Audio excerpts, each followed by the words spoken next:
आसन की सीरीज शुरू करी थी, इसमें आज आप हमें क्या बताएंगी? आजकल की भागदौड़ और तनाव भरी जिंदगी में अपने आप को स्वस्थ और फिट रखने का सबसे सरल माध्यम है योगासन का अभ्यास।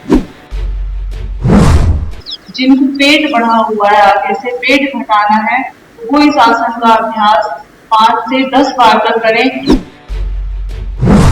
ब्लड के अंदर शुगर को कंट्रोल करता है और आपके लीवर को, आपकी किडनी को, आपके इंटेस्टाइन को पूरी तरह से एक्टिवेट कर देता है।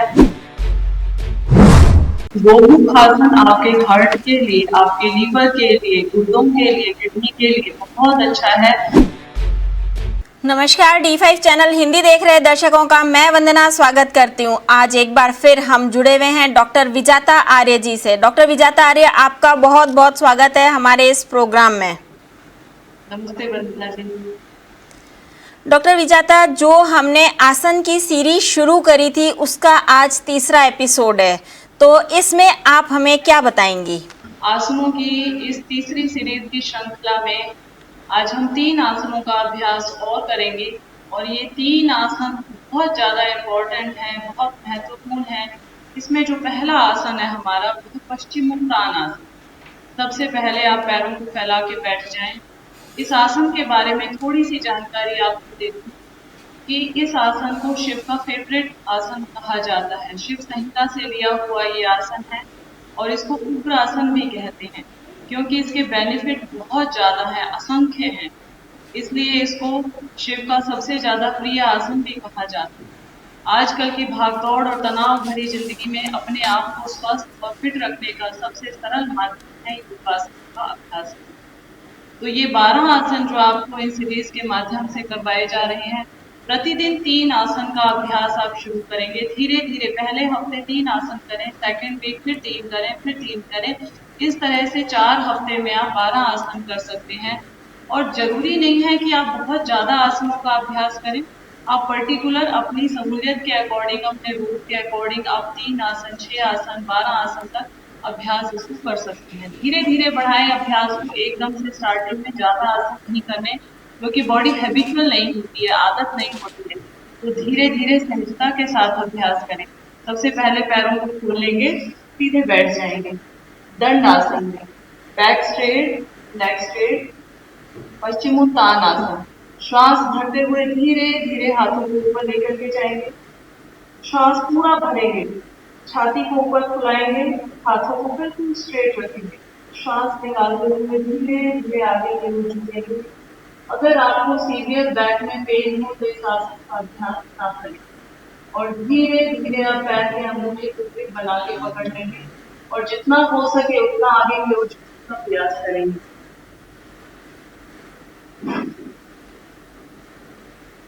धीरे धीरे वापस आ जाएं, श्वास भले पश्चिमोत्तान आसन का अभ्यास स्टार्टिंग में 5 सेकंड तक होल्ड करेंगे और सिर्फ 2 बार करेंगे। स्टार्टिंग में ये 1 राउंड हुआ, इसके बाद 1 राउंड और करेंगे। धीरे धीरे आप इसको 5-10 बार तक भी इसका अभ्यास बढ़ा सकते हैं। बच्चे जिनकी हाइट नहीं बढ़ती है उनके लिए विशेष आसन है पश्चिमोत्तान आसन। बच्चे अपनी हाइट बढ़ाने के लिए रेगुलर इसका प्रयोग करें। जिनको पेट बढ़ा हुआ है, आगे से पेट घटाना है, वो इस आसन का अभ्यास 5 से 10 बार तक करें, लेकिन जितनी सामर्थ्य हो उतना झुकें। ज्यादा पहले दिन ही प्रेशर ना लगाएं।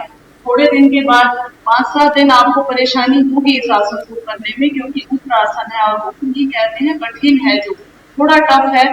लेकिन धीरे धीरे आपके पैरों के नीचे से हैमस्ट्रिंग खिंचेगी, आपका धीरे धीरे मसल्स में खिंचाव आएगा और यहाँ फ्लेक्सिबिलिटी क्रिएट हो जाएगी। आपके पेट के अंदर गांठें हैं किसी भी तरह की, सारी डिसॉल्व हो जाएगी। किडनी में स्टोन है किसी भी तरह का, वो अपने आप ही धीरे धीरे ठीक हो जाएगा। आपके घुटनों के नीचे जितनी भी गांठें हैं या घुटनों का दर्द है, पैर के पंजों में दर्द है, साइटिका का दर्द है, वो धीरे धीरे इस आसन को करने से ठीक होने लग जाएगा। डाइजेशन पे सबसे ज्यादा इफेक्ट पड़ता है इसका, क्योंकि हमारा पेट दबता है नीचे और जैसे ही हम आगे की ओर झुकते हैं हमारी पीठ खिंचती है। पीठ पे जिनको बैक पे फैट होता है वो भी धीरे धीरे कम होता है और पेट का भी धीरे धीरे से पेट कम होने लग जाता है, पेट घटना शुरू हो जाता है।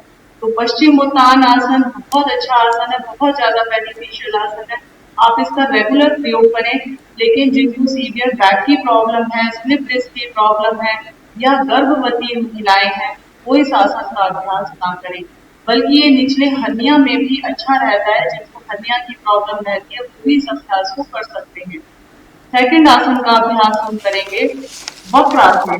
दाएं पैर को मोड़ लीजिए, घुटने के पास रख लीजिए, दोनों हाथों को फैला देंगे, श्वास भरेंगे और धीरे धीरे टर्न हो जाएंगे। जो पैर आपका सीधा है वही वाला हाथ इसके ऊपर से चढ़ा करके पीछे देखेंगे, श्वास भरते हुए पूरा पीछे टर्न करेंगे, मोड़ करेंगे, धीरे धीरे वापस 5 से 15 सेकंड तक होल्ड करें। दूसरे पैर से अभ्यास करें, हाथ को ऐसे टर्न करके, जिसका हाथ यहाँ पे नहीं पहुंच पाए वो अपने हाथ को स्टार्टिंग में चेस्ट पे रखें, श्वास अंदर भरे पूरा और पीछे टर्न कर दे। जितना हो सके बैक को पीछे मोड़े, कमर आपकी पूरी सीधी हो जाए। कोशिश ये करें आपकी गर्दन भी पीछे चली जाए, लेकिन जिनको सर्वाइवल की प्रॉब्लम हो वो गर्दन को ज्यादा ट्विस्ट नहीं करें, बस हल्का सा टर्न करके रोकें। 5 से 15 सेकंड तक होल्ड करेंगे, श्वास नॉर्मल रखेंगे। एक बार आपने सांस अंदर भर लिया, उसके बाद अगर श्वास आपसे कंट्रोल नहीं होता है तो श्वास को आप नॉर्मल रख के करें, धीरे से वापस आ जाएंगे। इस तरह से 5 टाइम्स राइट पैर से और 5 टाइम्स लेफ्ट पैर से, दोनों पैरों से आपको 5 टाइम्स करना है इसको। इसको करने से पैनक्रियाज एक्टिवेट होती है। शुगर वालों के लिए, डायबिटिक पेशेंट्स के लिए बहुत अच्छा अभ्यास है। हमारे ब्लड के अंदर शुगर को कंट्रोल करता है और आपके लीवर को, आपकी किडनी को, आपके इंटेस्टाइन को पूरी तरह से एक्टिवेट कर देता है। स्पाइन का पोस्चर इसमें ठीक हो जाता है, हमारे स्पाइन सीधी हो जाती है और सबसे ज्यादा बेनिफिशियल है, आपके पैरों के मसल्स के लिए भी अच्छा है। वक्र आसन पेट के लिए, डाइजेशन के लिए मेन आसन है, आपका डाइजेशन इंप्रूव करता है। थर्ड आसन का अभ्यास हम करेंगे, इनको नहीं करना चाहिए। वक्रासन जो अभी हमने किया है, जिनको सीवियर प्रॉब्लम है, किसी भी तरह से घुटने में इंजरी हो गई है, घुटना मोड़ नहीं सकते हैं, घुटनों में दर्द रहता है, वो इस आसन का अभ्यास ना करें। तीसरे आसन का अभ्यास करेंगे गोमुख आसन। पैरों को सीधा फैला लें, अब धीरे धीरे बारी बारी से एक पैर को पहले नीचे रखें और इसके ऊपर दूसरा पैर ऐसे चढ़ा लें कि एक घुटने के ऊपर दूसरा घुटना हुआ। पैरों को इस तरह से बैठ जाएं। जो पैर ऊपर है, आपका राइट पैर ऊपर है तो राइट हाथ ही आप ऊपर ले जाएं। पीछे से नीचे से दूसरा हाथ नीचे रखें और ग्रिप बना के पकड़ लें दोनों हाथों को। श्वास अंदर भरेंगे और सामने देखेंगे। थोड़ी देर रुकने के बाद 10 से 12 श्वास आप नॉर्मल लें। श्वास को होल्ड नहीं करें, बल्कि श्वास लेते रहें। थोड़ी देर होल्ड किया, उसके बाद कंट्रोल नहीं होता है, आप सांस लेते रहें, छोड़ते रहें, धीरे से वापस आ जाएं। इसी तरह से दूसरे पैर से करेंगे अभ्यास। मैं पीछे से दिखा देती हूँ आपको।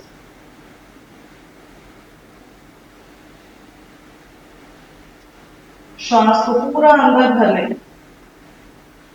अब श्वास नॉर्मल कर दें, धीरे धीरे वापस आ जाएं।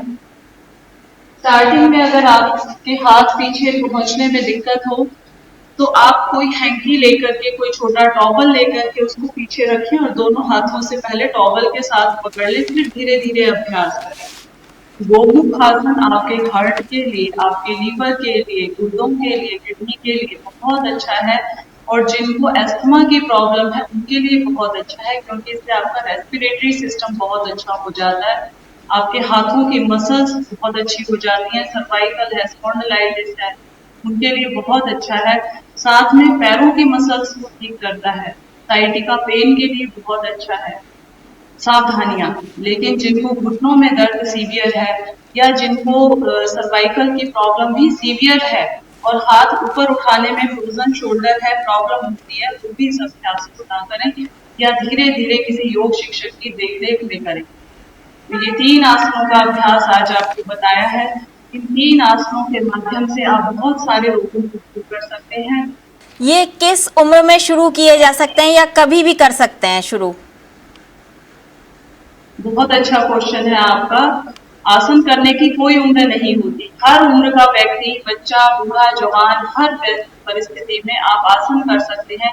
आसन ही एक ऐसी एक्सरसाइज है जिसको हर उम्र का व्यक्ति बड़ी सहजता के साथ कर सकता है और अपने सामर्थ्य के अकॉर्डिंग कर सकते हैं।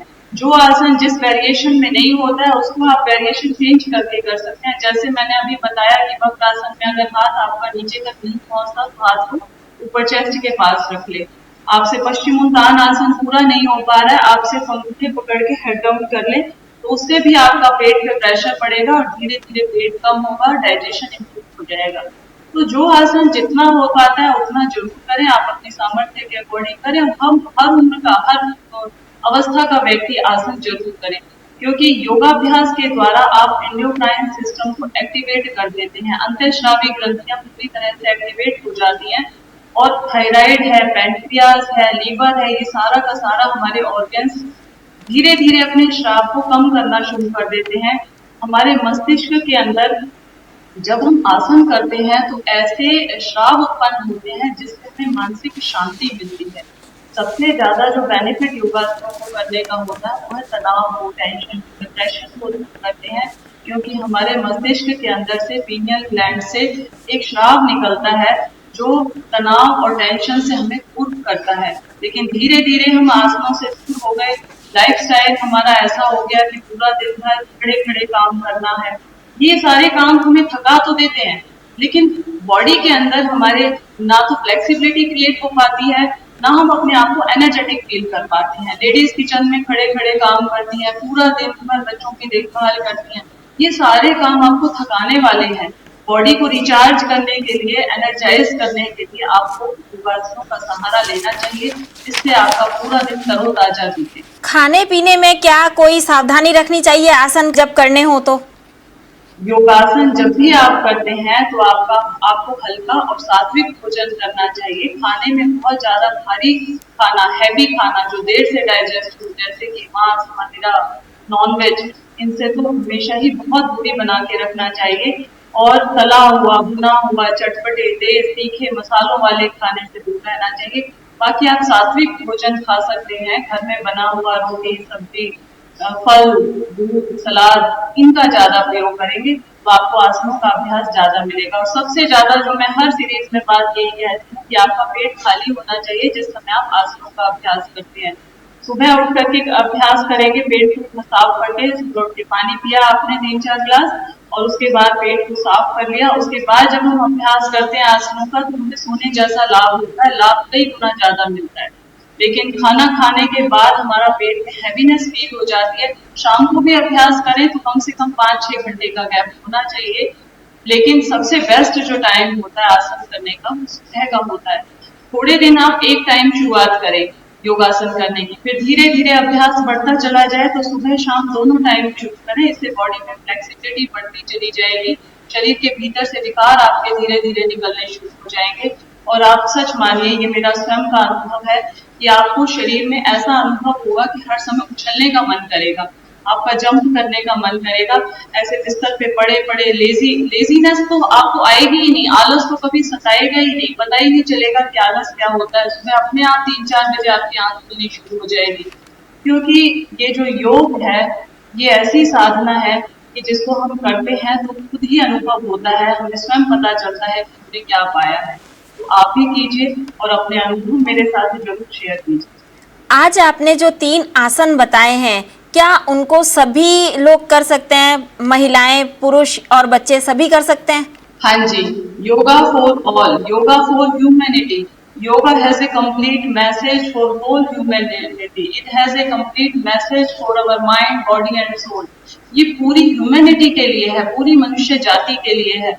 आप देखिए, कभी पशुओं को देखिए, पक्षियों को देखिए, सब योगासन करते हैं और सारे आसनों के नाम भी पशुओं के ऊपर, पक्षियों के ऊपर, वृक्षों के ऊपर नाम रखे हुए हैं।